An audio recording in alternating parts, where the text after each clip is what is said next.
Good evening, everyone. How are you? Thank you all so much for coming and for staying for this fascinating, what will be a fascinating talk. I'm Alex Poots. I'm the founding artistic director and CEO of The Shed. So happy you could join us right now. Here we have Playwright David Hare, our founding chairman, Dan Doctoroff, and our eminent moderator, the critic, Paul Goldberger.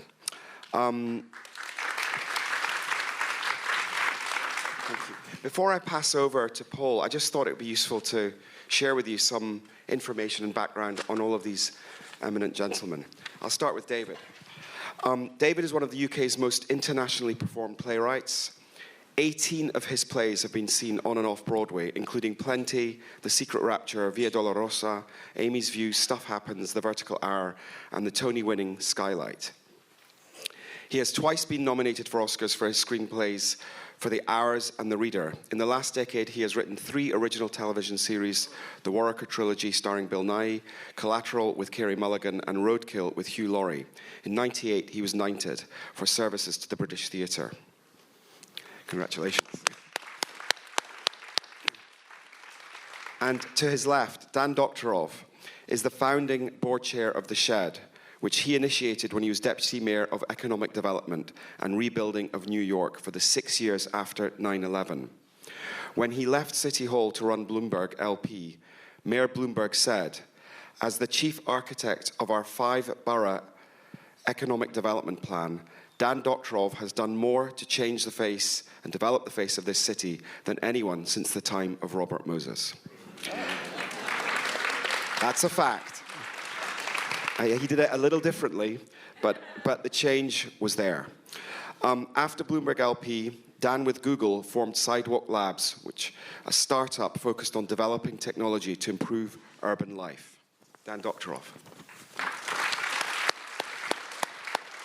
Thank you. And finally, our moderator, who has an enormous CV, so bear with me, okay? Please don't. Paul Goldberger. You can please. I can do highlights. Okay, all right. Do just highlights. He's the New School's Joseph Urban Professor of Design and the former architect critic for both the New Yorker and the New York Times. Pulitzer Prize winner, one of the nation's most respected architecture critics. He has also won the National Building Museum's Vincent Scully Prize, the President's Medal of the Municipal Art Society of New York. He's a contributing editor at Vanity Fair, an author of several books, an active lecturer of architecture planning and historic preservation. He's sat on many different panels, been an advisor to Barack Obama Foundation, the New York Public Library, the Glenstone Museum, and Lincoln Center. Please give a very, very warm welcome to these eminent gentlemen. Thank you very much. Thank you very much, Alex. I must say I'm excited to be here in part because I have been hearing about the play for so long from friends in London, but was not able to get there and just saw it this afternoon. And I'm just blown away by it. It really is extraordinary in that it seems to have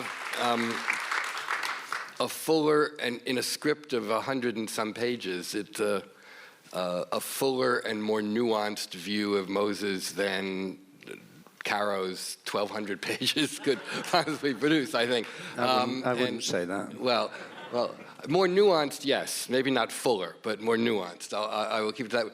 And in fact, let me start with that, because one of the most extraordinary things is how the legacy of Moses has shifted and changed so dramatically. He was largely admired for a while, then as the era of Jane Jacobs rose and the Caro book represented it in effect, he became not only less admired but reviled in the city. And then as time has gone on, and you referred to the references toward the end of the play bear this out, there was a certain amount of nostalgia for the ability to get things done. Can we talk a little bit about how that legacy has evolved and changed and gone through cycles? Yes, I mean, clearly within his own life, I mean, both these gentlemen know far more about this subject than I do, I should say. So you could have fooled us with that script. I speak very, very tentatively. But by and large, the New Deal made Moses. He was made by Roosevelt. Much as he hated Roosevelt, and although they were ideological enemies, and obviously Moses was a man of the right and Roosevelt a liberal, but nevertheless, the New Deal, when he wanted to set America to work, digging roads and changing infrastructure, Moses was ready with all the plans. And there's an extraordinary magazine article, very, very long profile in The Atlantic, which you probably know, in the late 1930s, where a man draws up in a car next to Moses and says, "Are you Robert Moses?" And he said, "Yes, I am." And he said, "Whatever you're doing, go on doing it. Mm-hmm. You're wonderful," the man says, in a car next to Moses. His reputation was that high. After the war, his reputation began to fall. And that was because of the change in fashion. I, in the play, represent him as a genuine idealist, I hope, at the beginning. But unfortunately, the instrument of his idealism is the motor car. And in order to liberate people and get them to the beach and hiking and fishing and cracking crabs and doing all the things that will be good for them, he believes that the instrument he's going to do it with is the motor car. And you have people already in the 1950s, and it surprised me how early it is that you get the beginning of the resistance to the motor car.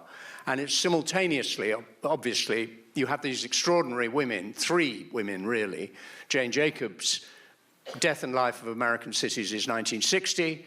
At the same time, Rachel Carson is writing Silent Spring about the environment. Right. At the same time, Kate Millett is learning, at least, or influenced by Simone de Beauvoir, to begin to write about a new kind of American feminism. And in every subject which has been owned by male patriarchs, just as this stage is currently owned by male patriarchs, you are beginning to hear women's voices, and the women's voices are voices of opposition to orthodoxy. Yeah, no, I think that comparison is a wonderful one. I've sometimes made it with Betty Friedan rather than Kate Millett, but I think the same point is the same. They were all outsiders who were disdained by the male establishment, and then ultimately their views, in fact, became the established ones, the standard ones. But Dan, from your standpoint, I mean, you are somebody who's managed to, quote, get things done, unquote, in presumably a less Moses-esque fashion. And I remember you've also said to me at one point that you believed one of the secrets of Moses' success that is not does not factor into this play as much was his ability to sort of figure out financing mechanisms and control the money as much as anything else. Can we talk about the legacy from your standpoint? Yeah, sure. The Power Broker actually opens with a quote from Sophocles. I'm not sure I'll get it exactly correct, but it says, "One must wait until evening to see how magnificent, how fine the day has been." How fine the day has been. Yeah. And I think we're still at a point, almost, I guess it's 50 years after he left the stage, 55 years after he left the stage, where we still don't know the real answer. And we never will know, because it's always impossible to understand the context in which someone was operating. And so, yes, he did magnificent things, he did terrible things, and the reality is you're never going to get everything right. But, at the end of the day, his disdain for the common person, I think, tarnishes the legacy forever. So now, I will say, I think that's one aspect to it. But as you say, Paul, the question is, how do you get things done? Right. And I think we can learn from that. And I think, we tried to learn from it, both good and bad. And if you look at the formula, and he actually wrote an incredible response to the Power Broker.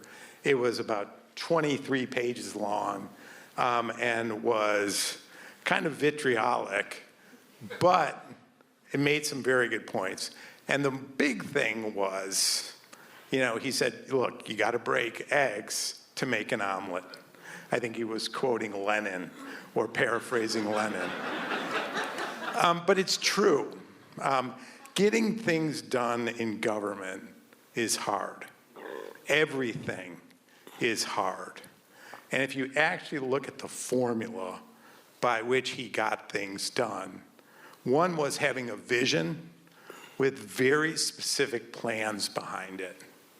A second was he was in office a very long time. And that helps because with everything is difficult to get done, continuity really matters. Having some degree of concentration of power also is relevant. You heard in the play that at one point, I think, he had like 12 different titles. Yes. Which enabled him to overcome the bureaucratic friction that always exists in government, especially at multiple layers of government. And then, as you alluded to, Paul, he was a master at finding money. You can't do anything in government if you don't have money. And he created the Triborough Bridge and Tunnel Authority based on the Port Authority. He found incredible ways of getting money through the budgets. He was so well prepared that when the WPA and other New Deal programs came out, he was ready, whereas other people were just simply trying to figure things out. And so those are the positive lessons. It is continuity, concentration, vision, execution capability, and money that we all need in order to get things done. Ultimately, at the end of the day, he didn't listen, as we saw in the play, and he lost touch. But we can all acknowledge some of the things he did along the way were incredible. No, I think that's absolutely right. In terms of longevity, I think, wasn't it said that 6 New York State governors served under Robert Moses at some point? Yeah. But he knew how to, in effect, manipulate the bureaucracy, both for his own retention of power as well as for the the funding of projects and so forth. I mean, in every way, he seemed to know how to maneuver the bureaucracy. And that's what you have to do. And obviously, there's danger in that. But at the end of the day, if you want to get things done, you have to manage through bureaucratic friction. It helps if government is organized to be able to do that. Right. I think in the Bloomberg administration, we were organized in a way to be able to achieve that. But he was a master. David. Yeah, can I just say, because we must be clear about Robert Caro. Robert Caro is the pioneer of this field. Nobody really knew anything about Moses until Caro wrote his wonderful book, The Power Broker. And, anyone who works on this subject owes a huge debt to Caro. I believe it is given to every student who's going to read journalism at Columbia University. It's sent to them during the summer. And this book is sent to them, and they are told, you must read The Power Broker before you can begin to study journalism, because it's going to be a model of what journalism is, because he did so much on the ground. There's one incredible chapter about 1 mile of the Cross-Bronx Expressway, which is obviously Moses' greatest crime, the destruction of a community which was racist in the way it was implemented, and which was clearly destroyed a whole area. And Caro goes into detail about what exactly was destroyed, how it was destroyed, what happened to the people who were in the path of the road. And he just takes 1 mile of road, and it's a masterly piece of reporting. And when I was asked to write a play, then of course I thought, well, what am I going to say or do that Caro hasn't?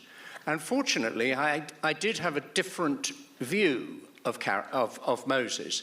Caro believes that Moses accumulates power, and that what corrupted Moses was power, and that he became sort of crazed with power. And his difficulty with the listening, and the fact that he became up in an ivory tower, except for his contact with the New York Times, which remained supportive throughout his career, and which was responsible. There was one extraordinary Sunday where he actually had 5 articles in his support in different parts of the New York Times. I mean, he owned the New York Times. That did not happen with me. What? That did not happen with me. I mean, he charmed the hell out of them. But, you know, I did not believe that his life was about corruption by power. I believed it was the pursuit of an ideal which was too rigid, and that he had an ideal, but that as it went along, he couldn't adapt the ideal. So I've been very flattered by the number of town planners who've come to see this play, and believe me, they're a wonderful audience. We've been playing in London to audiences full of town planners. There are so many of them, and who knew, you know? And of course they think it's about them. But I know I'm delighted that there's a play for town planners, but it's not why I wrote it. I wrote it about something which I believe is much more universal and is true of my own life in some hideous way, that I had a dream when I was young and I became trapped in that dream, and I could not adapt my dream as the years went by.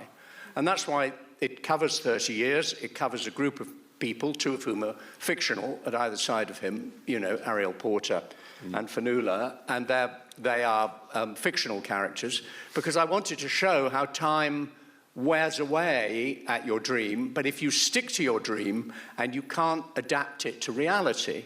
And I think that's really what happened. I think that's absolutely right. But I think there was a fundamental flaw in his character. That ultimately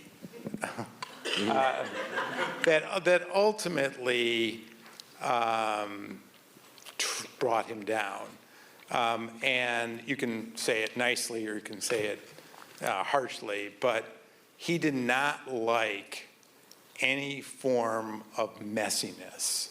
Everything had to be very clean and orderly in his world.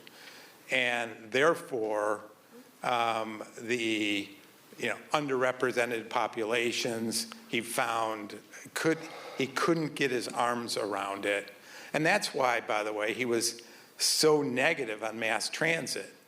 That mass transit, by its nature, is somewhat chaotic.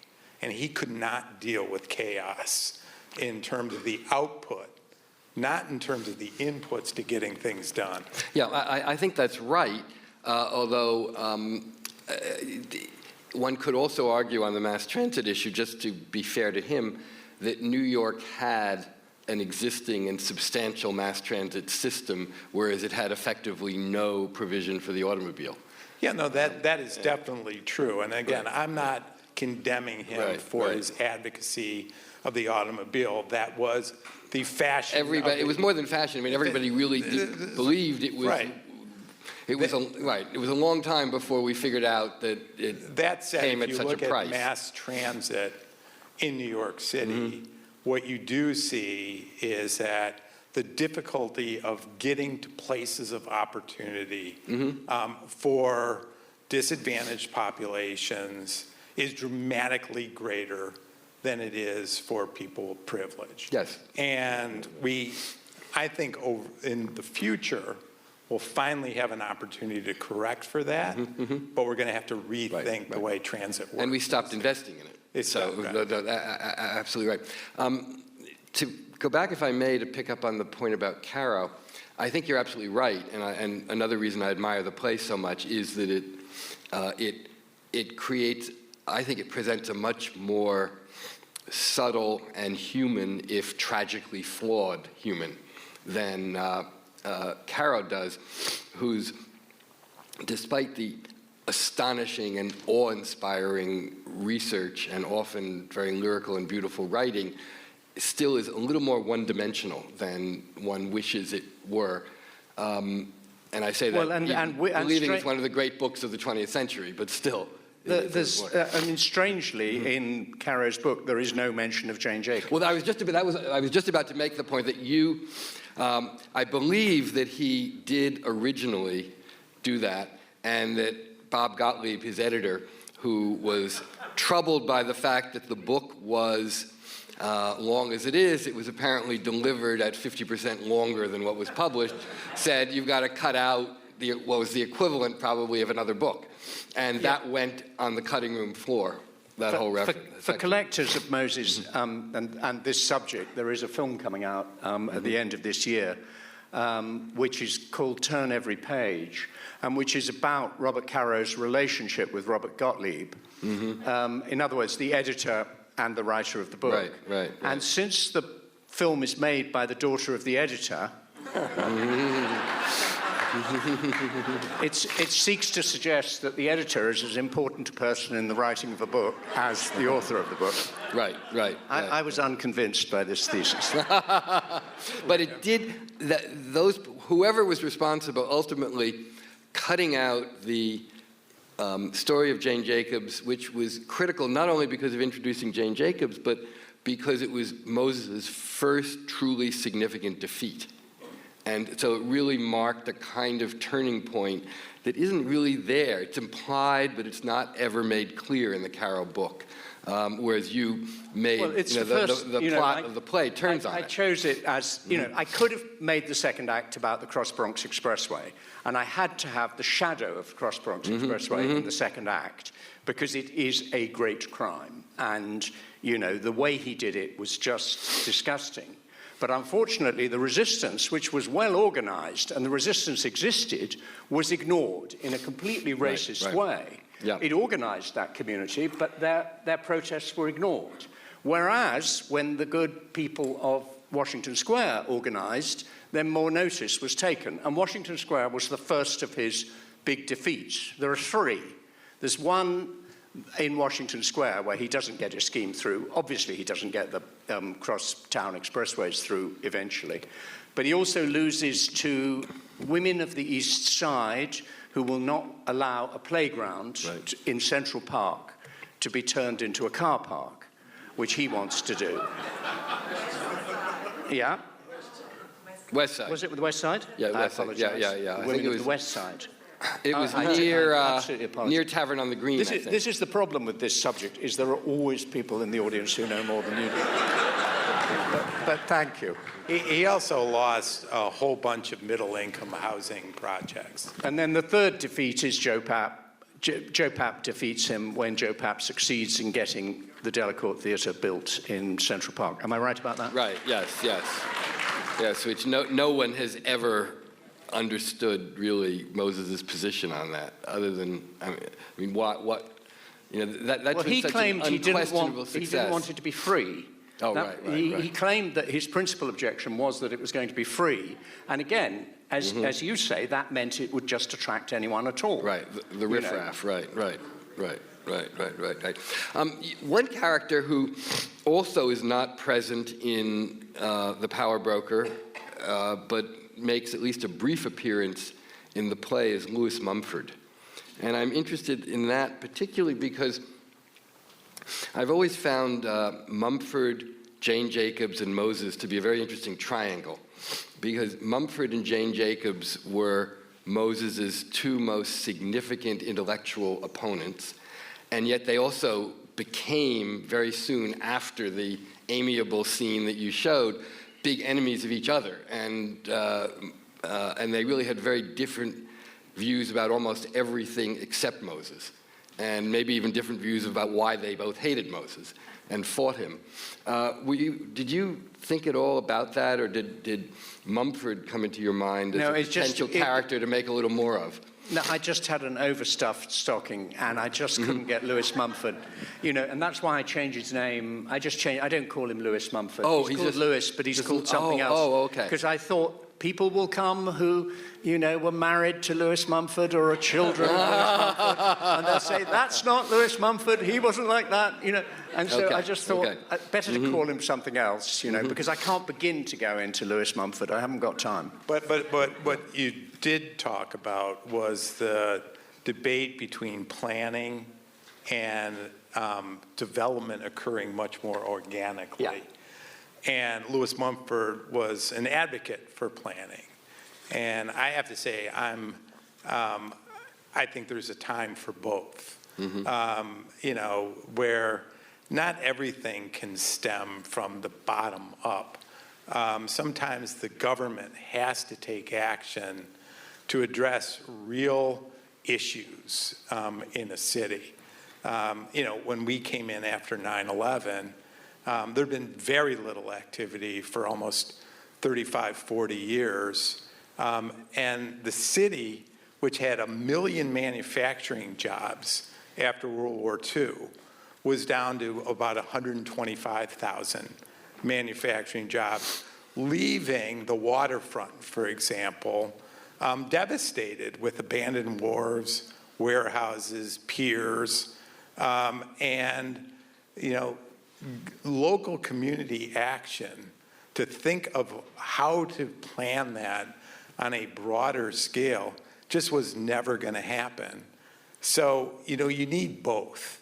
You need the combination of government creating the conditions, and you need community activists pushing, and hopefully what you do is sort of meet in the middle.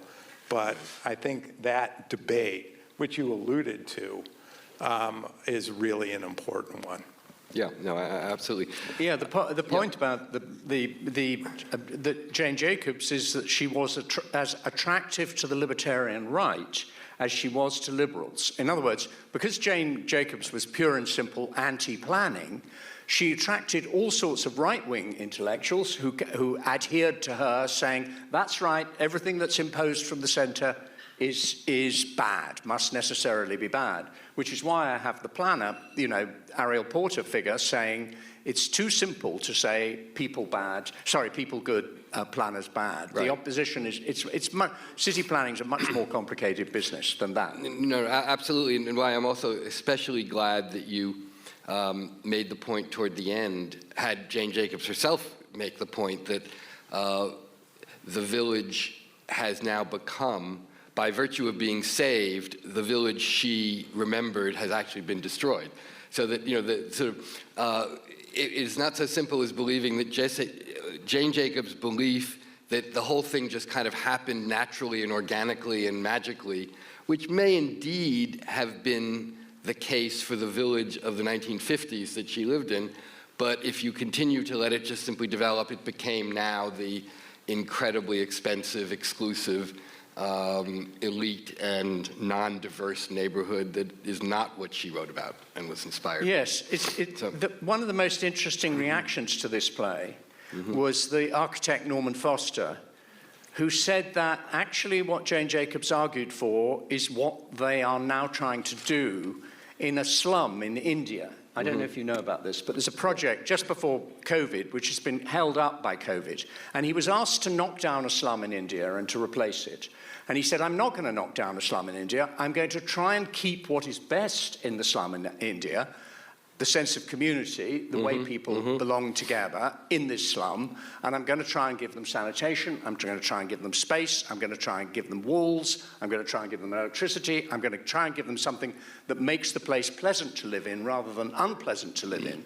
But the days in which you just raise the ground, right, and then stick up these things that have no relationship either to the community or to the street, he said that is how, you will know better than me, that is how architects now think. Is that right? Well, it's how smart architects now think.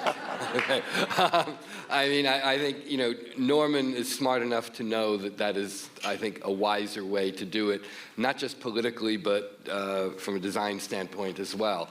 I want to ask you another question, which is about dialogue. So many of the lines are just so extraordinary. Are any of them Moses's, or are they all yours? I mean, the line, the thing I gave the things democracy needed but democracy couldn't deliver, is more concisely sums up the paradox, let's say, of planning today than any single line I've ever heard. Me.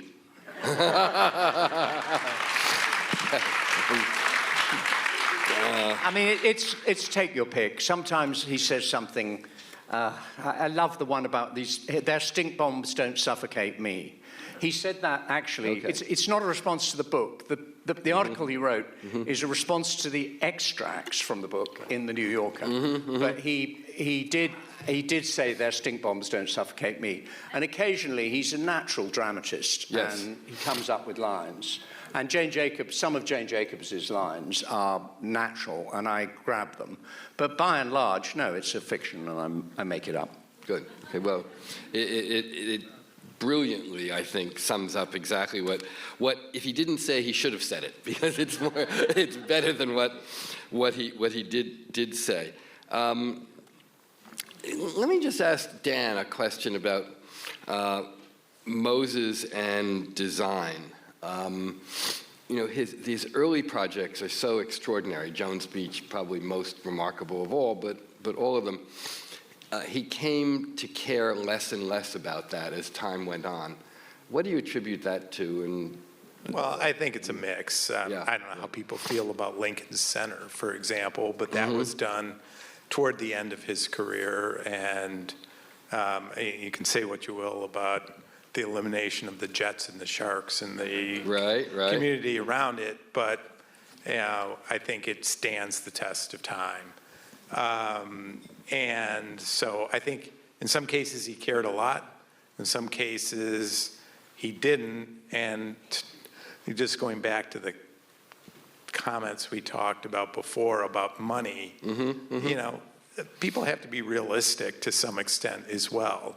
We all want great design, but at the end of the day, we are limited by financial factors and other factors, and sometimes you just do the best you can. So I would say it was not about him not caring. Let's just say the resources were probably more limited. Would it ever be possible to do something today of the quality of Jones Beach in the public realm? Sure, of course. But government has to make a real commitment to doing something extraordinary and spending the extra money. I'll give you an example of one that I still debate. The Port Authority terminal down at Ground Zero. It was a huge amount of money was spent on the Oculus. The Oculus, the Calatrava building. A huge amount of money was spent on it. You can debate whether you think the design is great or weird, but it will be for all time a monument in New York, where the public sector actually spent the money to do something that was not normal. That happens from time to time when it can be a real priority. And I think we need to do that, but we can't do it all the time. And one other thing that I think one must say about Moses, and I think we're coming to the end of our time, so we want to wrap up in a moment, is that in this age that we live in today, in which so much of the public realm has been privatized, he was building truly public things that were built by the public and for the public and more or less owned by the public. Is that not true? Yeah, I think that's true, but I think we do that today too. I think, if you look at the last, 20 years, we've seen probably the greatest era of park building since the time of Moses. Right. Walk out the door and there's the High Line. Right. By the way, it was done with public money and private money. Look at Brooklyn Bridge Park. We are turning 2,000 acres on Staten Island of a dump into maybe the largest park in New York City. Governor's Island also. Governor's Island. The East River waterfront. And so I think we've actually made incredible progress, but we tended to make that progress by thinking about the broader plan, not just the park, and finding creative ways to actually pay for them, not just the construction of them, but the maintenance of them as well. Because when cities get into financial trouble, one of the first things they cut is maintenance of parks. And so, we have to be very cognizant of that as well. Mm-hmm. Great. Dave, any final comments? David? No, my only comment would be what a joy it is to be in New York with this play. And obviously, I don't think we didn't really have New York in mind in terms of playing it originally. And we just presented it in London, and then it sort of felt as if it needed to go home, so to speak. Yeah. And so it's been very, very exciting to sit through the previews and see what people react to and what they don't react to. It's very interesting that the 21st century element in the audience don't seem to know the name Eleanor Roosevelt. She seems to have slipped into the dustbin of history. And I'm a little bit shocked by that because she's so much part of my past. But on the other hand, it is completely wonderful when he starts talking about what he's planning to knock down. And you can sense members of the audience live in parts exactly where lots of people come from Brum and Grand, and that's where it would all have gone if Moses had had his way. So there is a special thrill in playing to you all, and thank you for so many of you for staying. Well, thank you, Dan. Thank you very much. Thank you all. Thank you all for being here.